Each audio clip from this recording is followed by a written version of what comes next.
A lot of this isn't going to make sense to you, and I'm sorry about that. I'm just going to start at the beginning, with the house.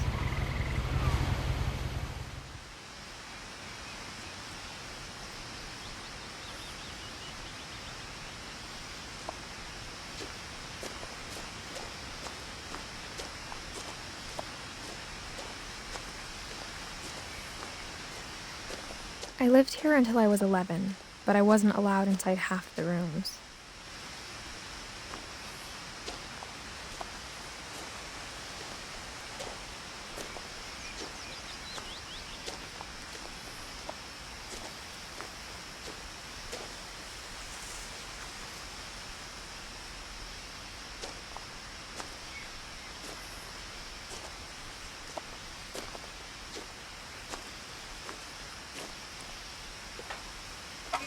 Inside the mailbox were bills from 7 years ago, marked urgent, open immediately.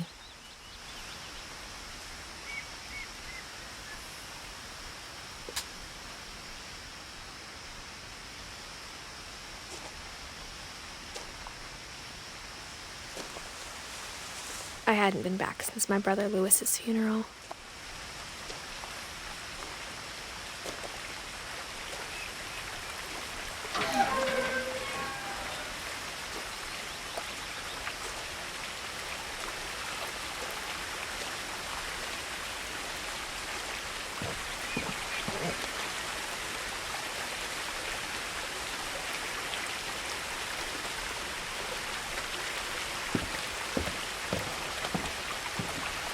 In her will, my mother left me a key, but didn't tell me what it unlocked.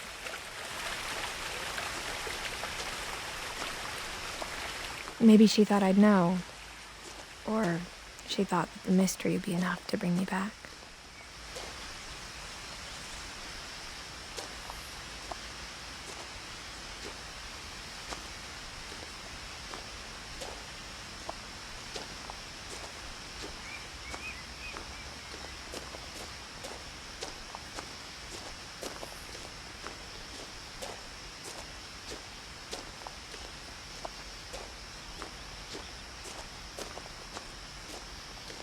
No one had driven this way in a long time, but I saw a few hoof prints.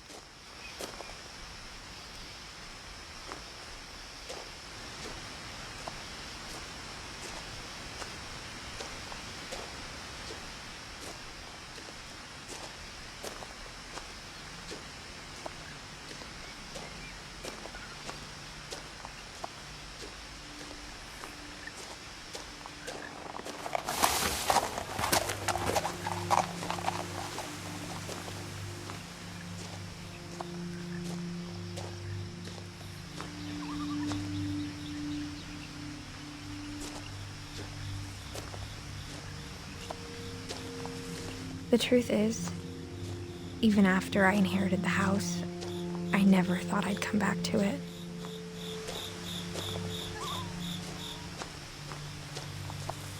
But now I had questions about my family that only the house knew the answers to.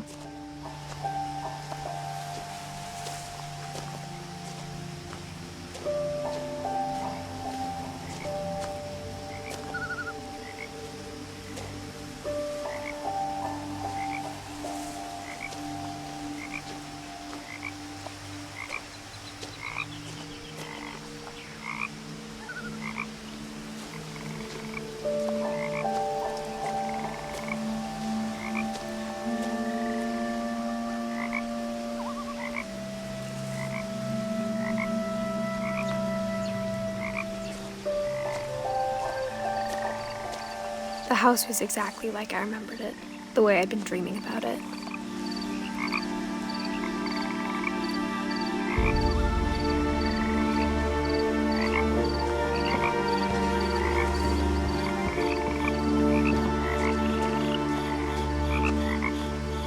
I asked Edie once about the dragon in the pond.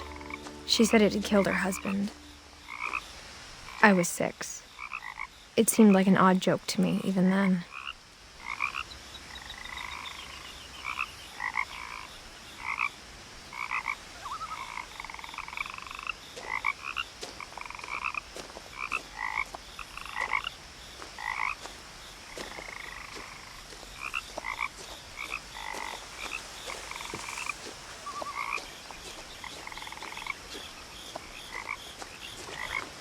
As a child, the house made me uncomfortable in a way I couldn't put into words. Now, as a 17-year-old, I knew exactly what those words were. I was afraid of the house.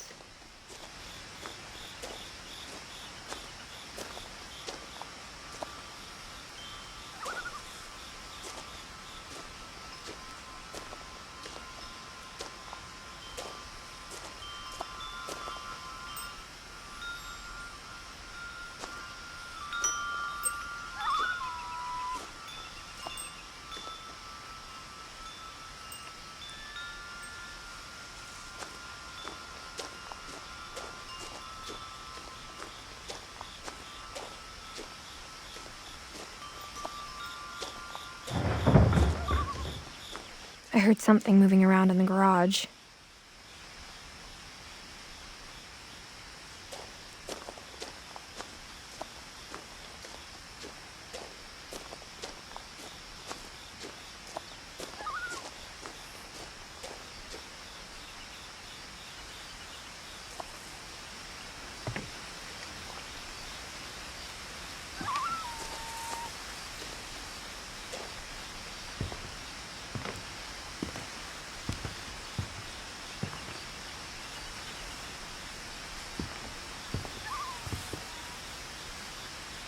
I hoped the key might unlock the front door.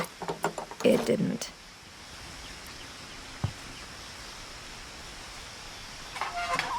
Looking in, I felt like the house itself had been waiting for me.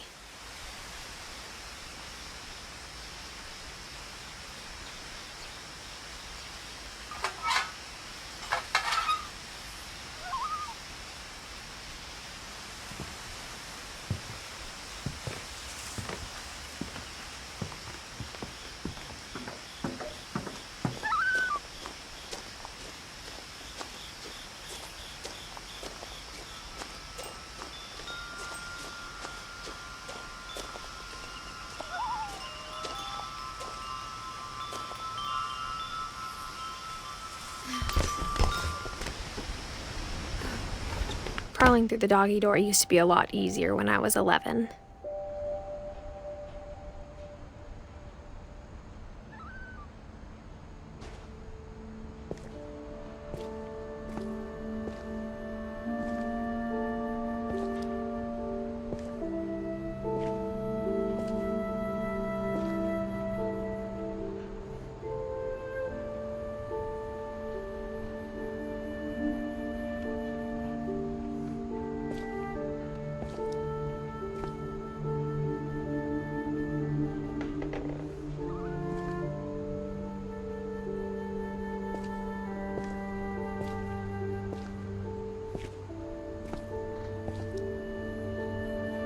The power had been turned off the night we left.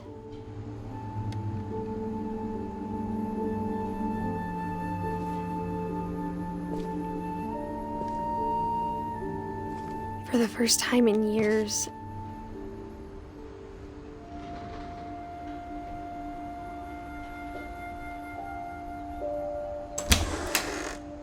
I felt like I was home.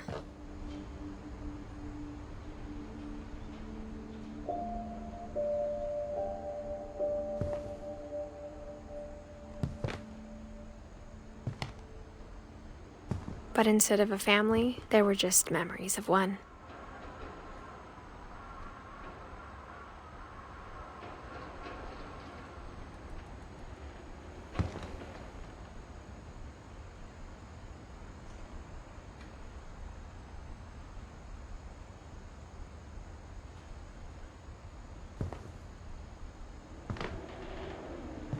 Like how after Louis started working at the cannery, we all got sick of eating salmon. Except our cat, Molly.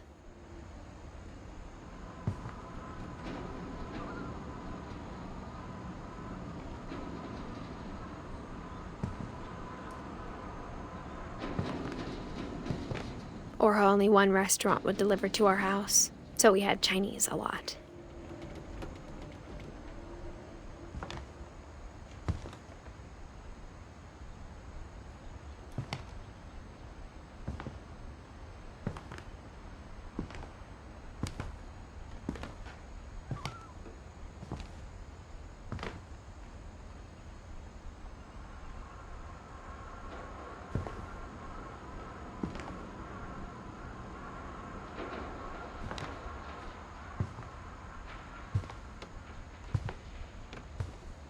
table was still a wreck from the night we left.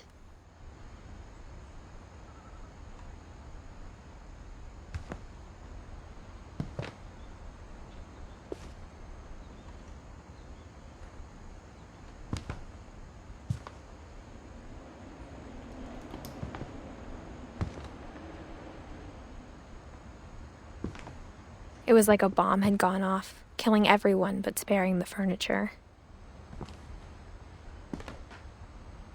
My mom was the only one of us who could imagine Great-Grandma Edie living in a nursing home.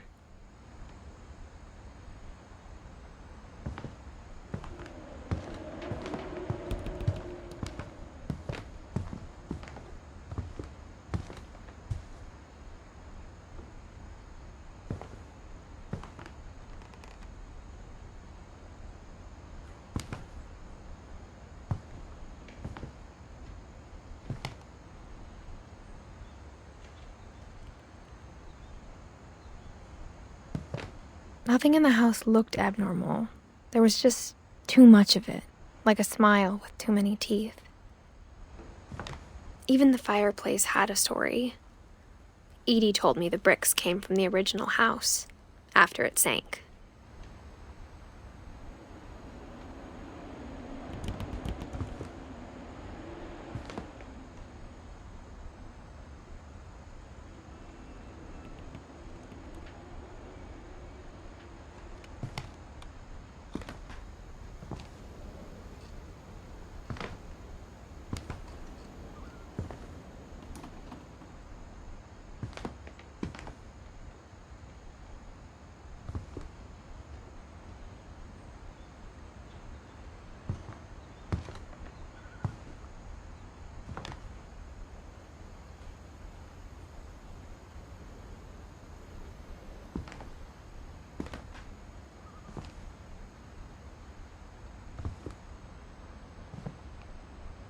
Mom always told me to stay out of the basement, so I wasn't too surprised when the key didn't fit.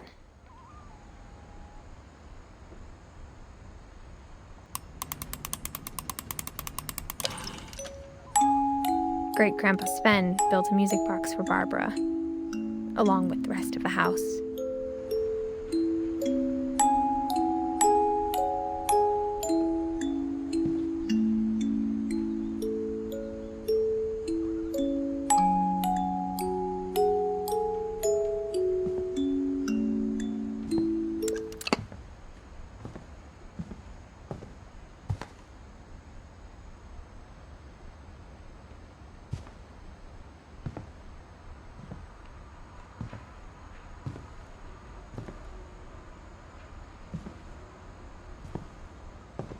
My mom wasn't much of an optimist, but she never stopped believing that my brother Milton was alive.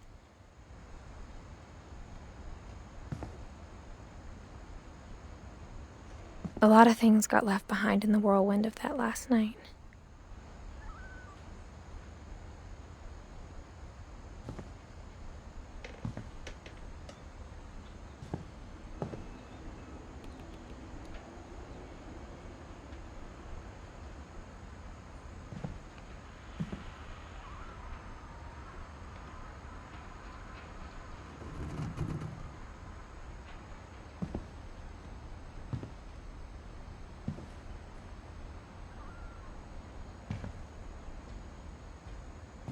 After Milton disappeared, Mom sealed up all the bedrooms. Then Edie retaliated and drilled peepholes.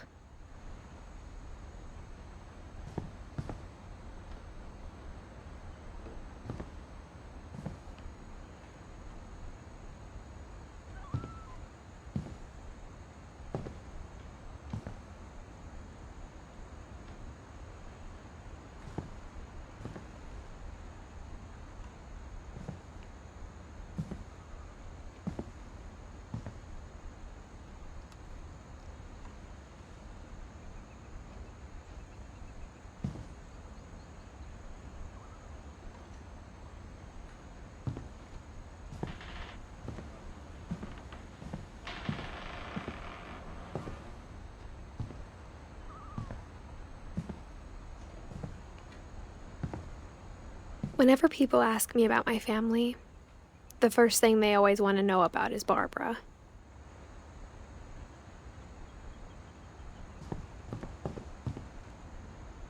Edie's father, Odin, built the original house.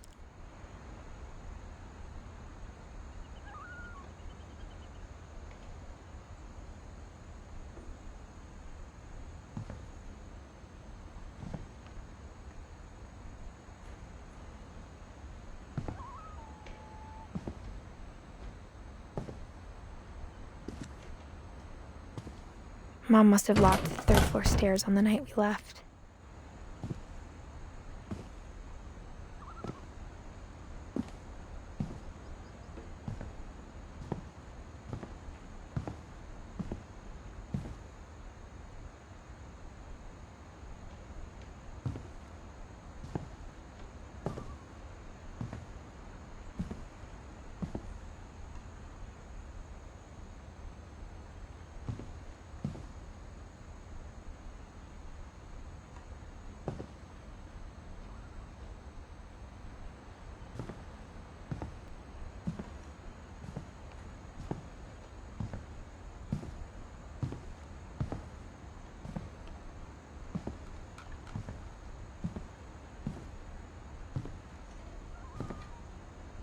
I spent a lot of time playing in Great Uncle Walter's room.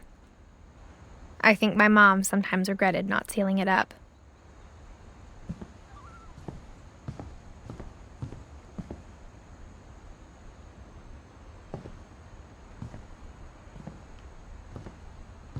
Lewis told me there were secret passages, but I never believed him.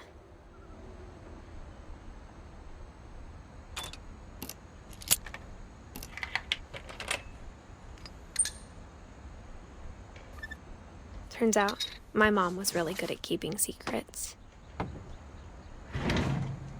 Now it was time to find out what my mom had been afraid of.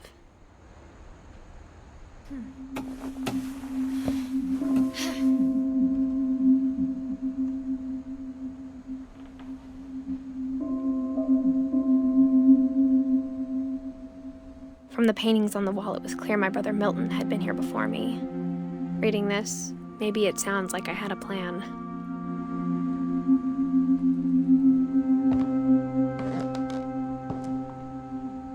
But I had no idea what was behind that door.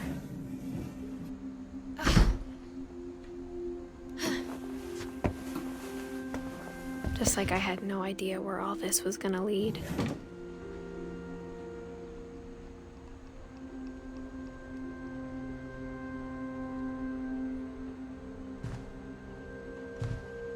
I grew up looking at Molly's room through the peephole.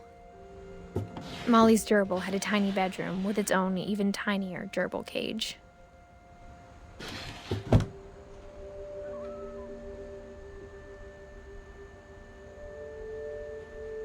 Being inside for the first time, I felt like I'd stepped behind a painting.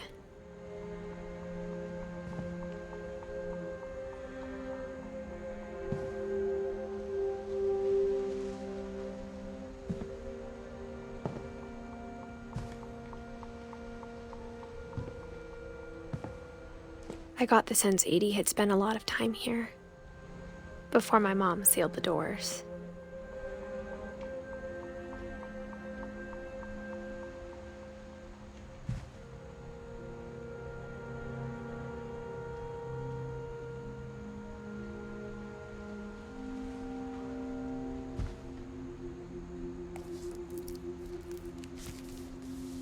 December 13th, 1947. Dear Diary, I'll be gone soon, but I wanted to tell somebody about what's gonna happen. It started when Mom sent me to bed without dinner. I woke up and I was starving, so I looked around for something to eat.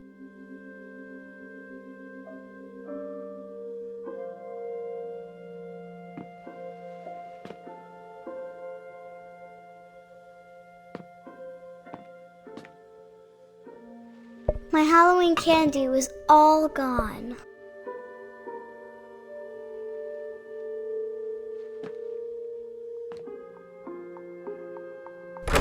Mom, can I come out now?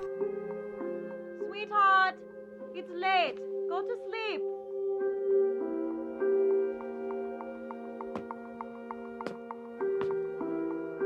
The gerbil food was dry, but I didn't mind it.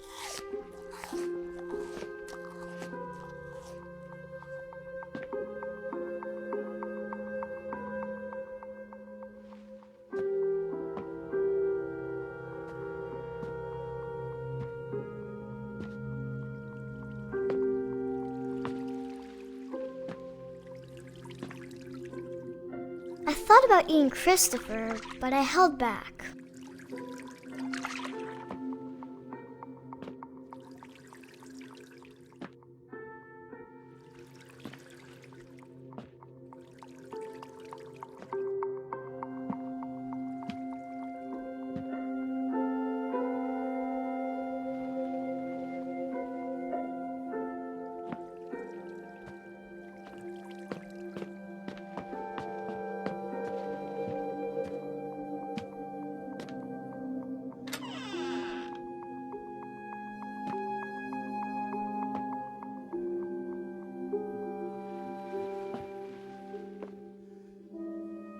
I kept eating and eating.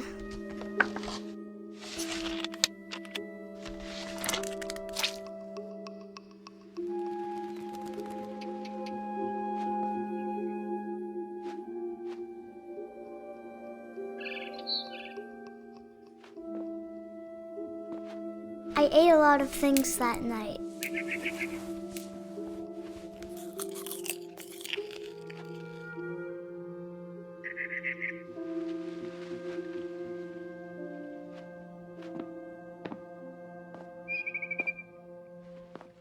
Then I heard chirping outside my window.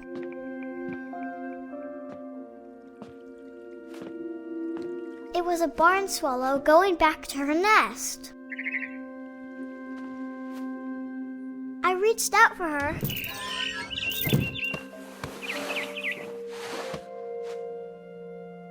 And suddenly, I was a cat.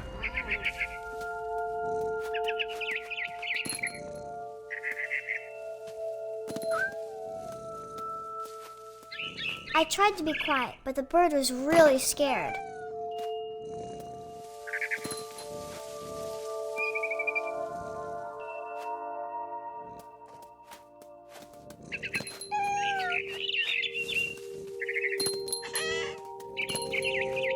Mom and Dad didn't even look at me.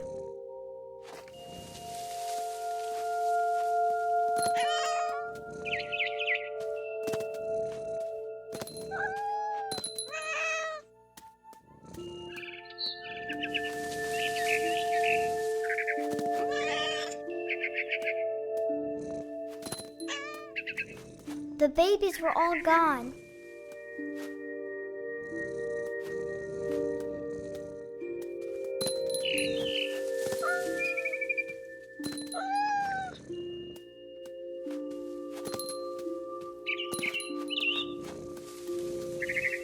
I jumped and I almost got her.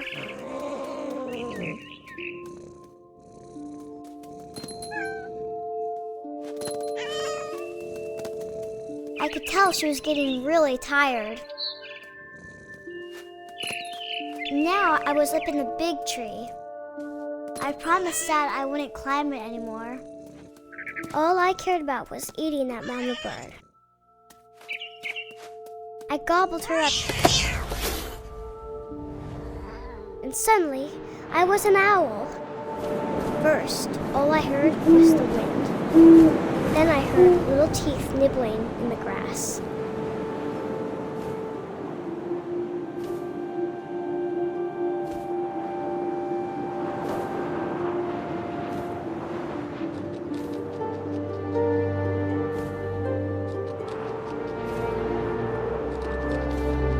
Rabbits.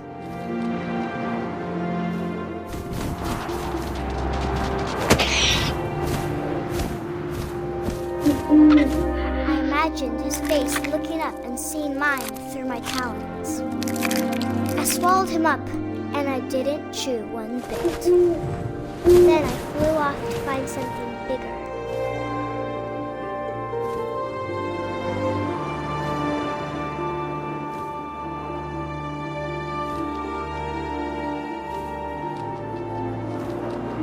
A mama rabbit.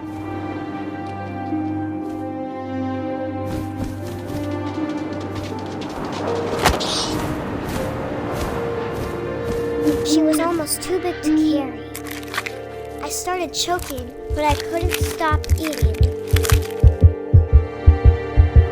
And suddenly, I was a shark.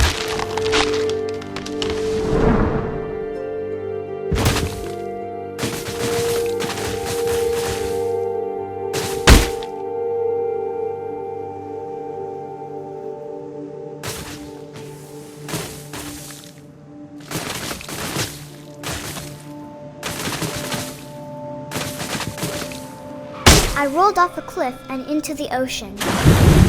Now, I was hungrier than ever.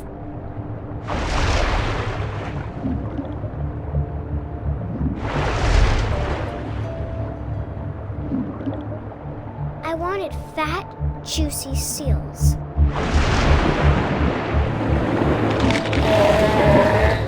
I tore off her flipper, and it tasted really good.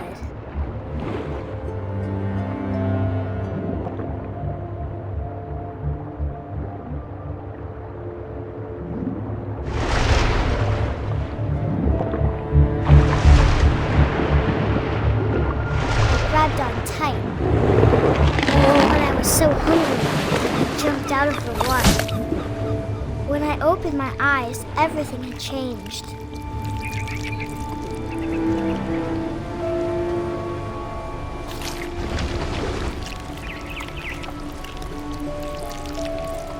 Now I was a monster, and I smelled people everywhere.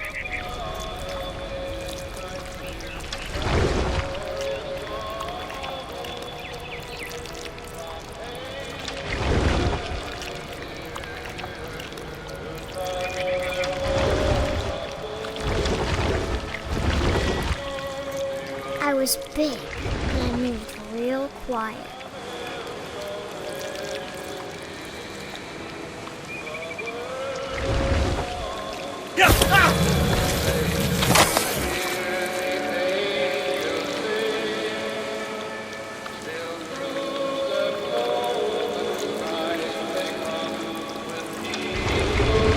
I wanted to stop, but also I didn't. Drunken sailor, what shall we do with drunken sailor Ryzen? We use belly with rusty razors.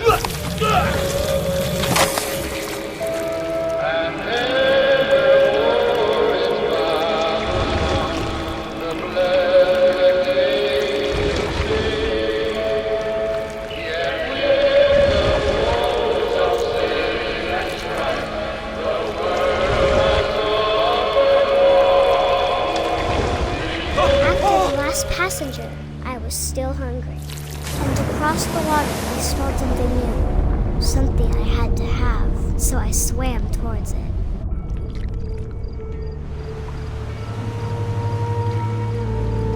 I slithered onto the sand, and the good smell went into an old pipe.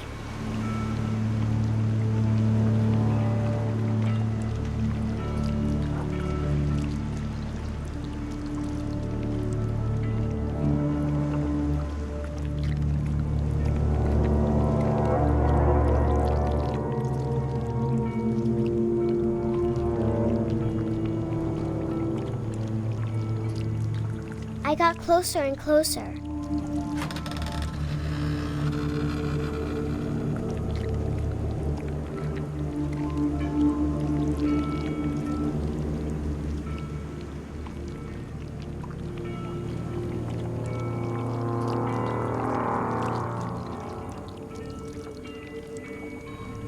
All my stomach started growling. And suddenly, I was me again. I held my breath for a long time, but I couldn't hear anything. I think it's waiting for me to fall asleep. But it's not going to wait much longer. It needs to feed, and we both know I will be delicious.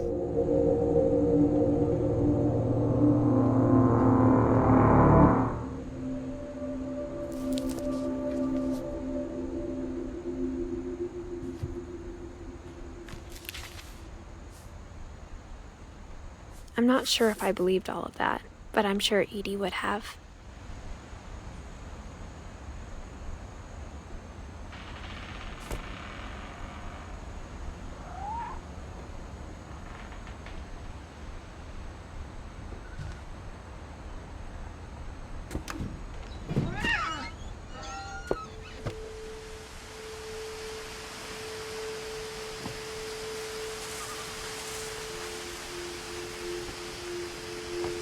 This will be obvious later, but my mom never told me any of these stories.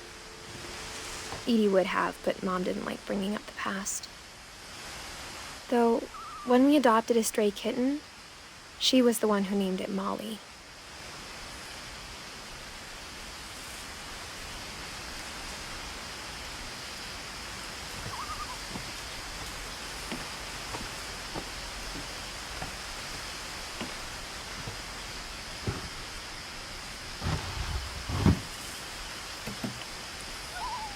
I spent a lot of time in Great-Grandma Edie's room.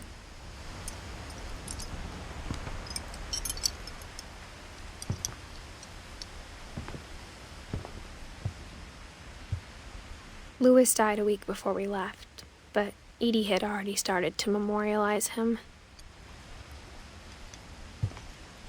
Edie knit me a new pair of gloves every year, just in time to replace the old ones.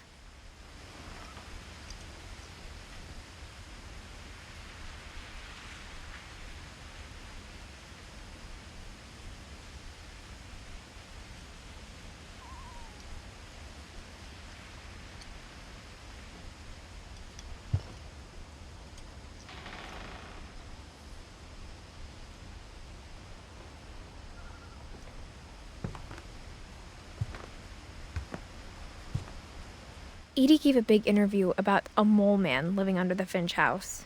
My mom was furious.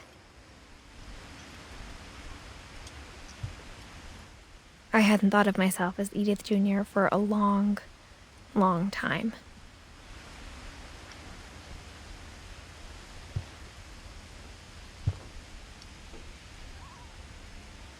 One summer, they evacuated the island, but Edie refused to go. For a few weeks, she was a celebrity.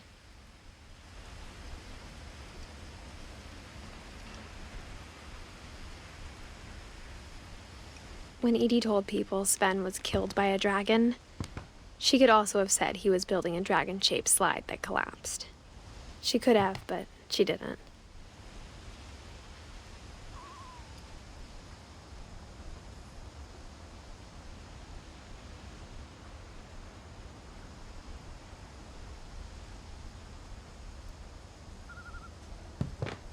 Even in her 90s, sometimes Edie seemed a lot younger than my mother.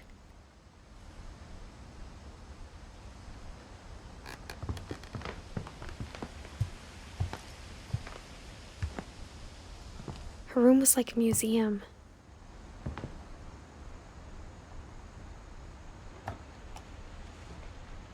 For 500 years, the Finches have been famous throughout Norway for their fortune and misfortune.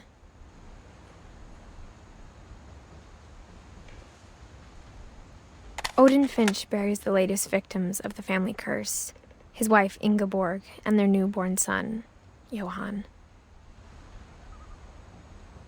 On January 7th, 1937, he set sail with his family and his house, hoping to leave the curse behind. But 40-foot waves off the coast of Washington send the house and Odin to the bottom of the sea.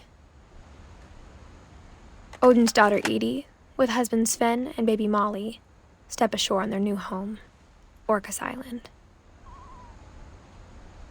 Odin Finch is the first to be buried in the new family cemetery. His daughter Edie is already dreaming of a new Finch house.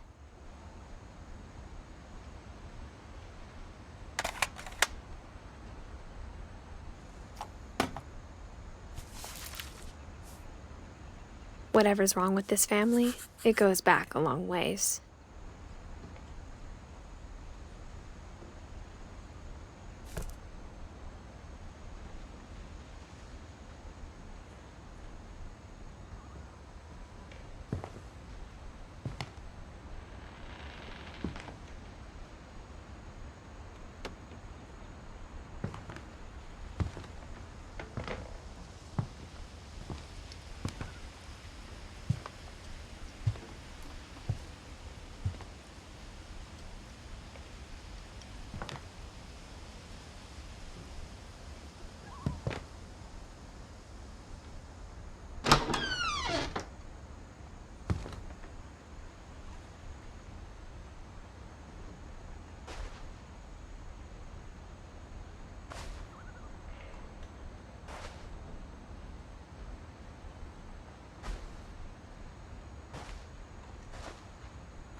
The only trace Grandpa Sam's first wife Kay left on the house was the pink bathroom.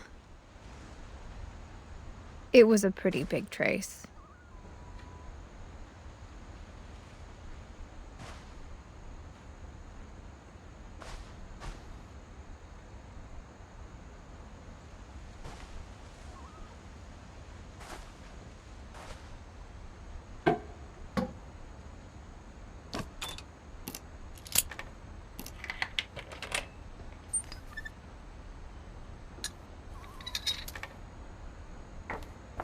There's a secret in this bathroom.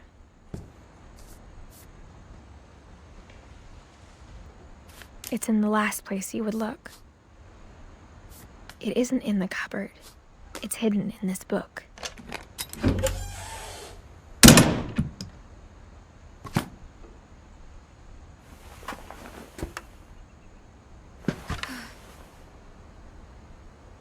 Sven gave Sam an old camera he'd refurbished. He never put it down.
I knew Grandpa Sam had a twin,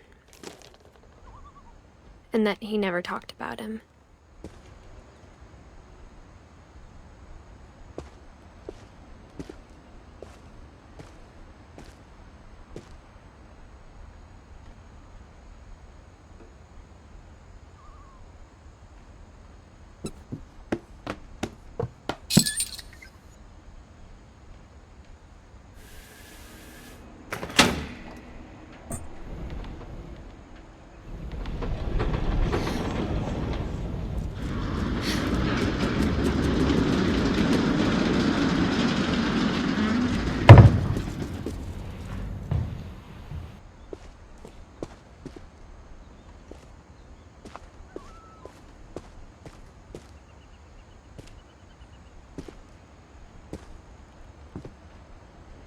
I guess my grandpa didn't like history any more than my mom did.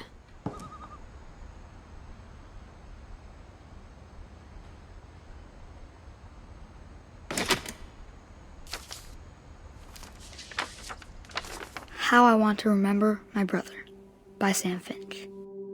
The thing I remember is that when he made up his mind, that was it. My brother said he'd die before he ate another mushroom, and he did. At Barbara's funeral, we swore he'd never be afraid again, and he wasn't. I think Calvin always wanted to fly.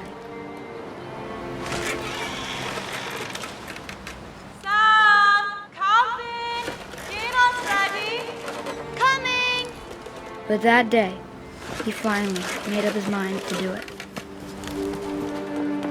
I told him going around was impossible. Maybe if I hadn't said that.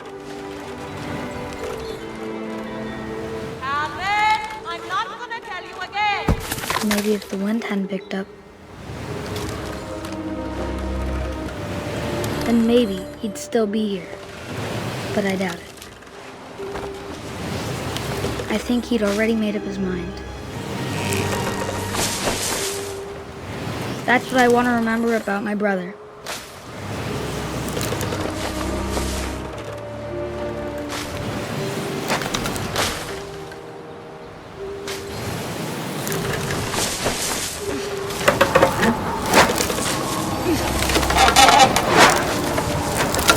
The day he made up his mind to fly.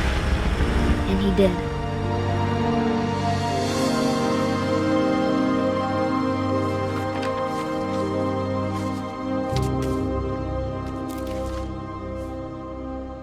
Calvin's story felt strangely familiar.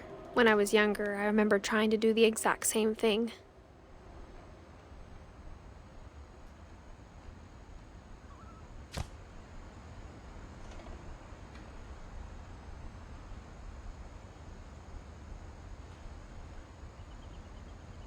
After the funeral, Edie roped off Calvin's half of the room.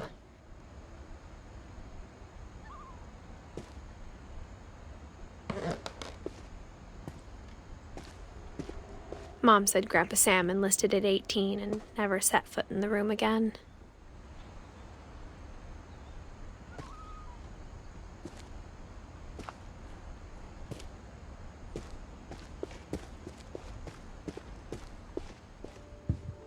The passages were a pretty tight fit.